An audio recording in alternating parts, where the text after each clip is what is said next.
there's not as much innovation over there. And if we import those price controls here, the argument is from the pharmaceutical industry that they're not going to be able to afford innovation and testing on new drugs. Is that totally false, or is the truth somewhere in the middle?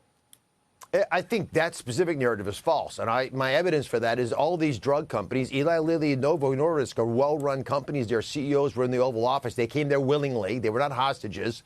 They've all signed these deals. Pfizer did too, AstraZeneca as well. The argument that we're making and they're agreeing with is that it's inherently unfair for us to pay 3 times more. We still pay most of the money for development. But I hear the concern that we need to be able to innovate.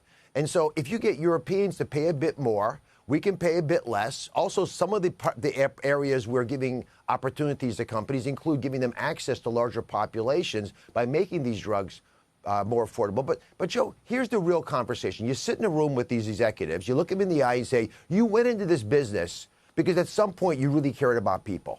And as an American, and in the case of the Eli Lilly CEO, he said, you really want to have your legacy about making an innovative medication class that is changing lives accessible to everybody. It's the most American thing we can do. It's about fairness. And the president has adamantly been pushing this narrative because most Americans get that story. I'd also give you a better metaphor than what you were saying. I think it's more like NATO.